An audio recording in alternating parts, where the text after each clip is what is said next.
Yun nga guys, so dumating na nga yung technician ni kay Sir Vico habang hinahabol sila ng mga kupal kong aso na hindi naman nangangagat na puro papogi lang. Dito nga sila guys no, doon sa mga hindi nakakaalam no. Kasi pumunta nga sila rito pangalawang araw simula nung nag-complain tayo. Ano nga ba naman kasi guys no, ganito nga kasi yung nangyari. Bumili tayo ng badya kay Sir Vico. Tapos binili natin siya ng cash. Tapos pag uwi natin nung badya dahil nga excited tayo kasi syempre brand new. Road trip brum brum malala. Tapos ayun nga biglang lumabas yung ayun nakalimutan ko na naman guys yung oil sensor nung badya. Yun yung isang nag-trigger sa akin. Kaya nga tinawagan ko si kay Sir Vico. Sabi ko ano ba dapat yung gawin. So napakabilis naman ng response nila kasi nakausap natin si Sir Jan. Syempre walang kabog-abog. Sabi niya walang problema papupuntahan natin yan para ma-check. Sabi nga daw kasi ng technician nila yung possible sira daw nito is baka oil sensor or kulang sa langis. Tapos yun nga na-check nila. Una nilang ginawa guys no, pinalitan nila ng oil sensor. Tapos road trip brum brum sila nila moron. Kasi nga kailangan nila matest dito kung lalabas pa yung oil sensor. Ito nga pala yung kanilang poging technician.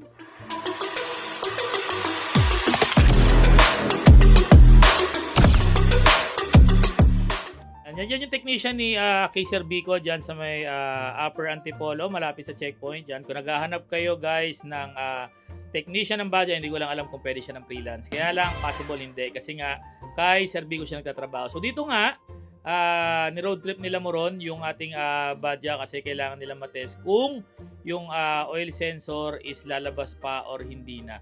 Dito nga binahay nila yan, paakyat dito sa amin sa Kaisaka at sobrang layo niyan guys kasi hanggang sa pinakataas talaga binaybay nila para ma-check talaga nila. Meron kasi diyang uphill tsaka downhill para matest nila kung talagang lalabas pa yung sensor. Kasi nga, napakabago nga naman kasi nung badya natin. Tapos, lumabas kagad yung oil sensor. So, hindi talaga siya karaniwan doon sa isang brand new badya.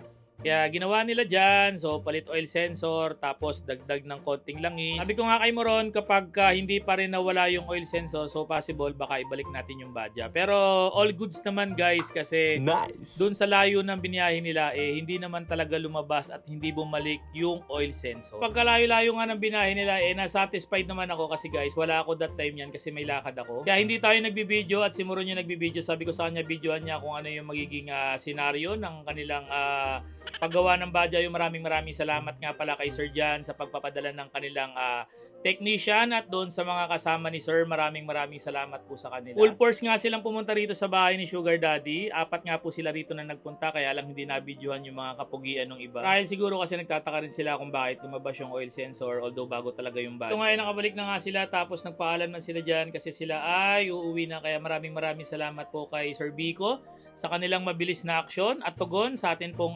problema sa kanilang biniling badya. Guys, sa mga naghahanap ng badya, alam niyo na kung saan nyo hahanapin si Sir Jan. Diyan lang po sila sa may checkpoint Antipolo.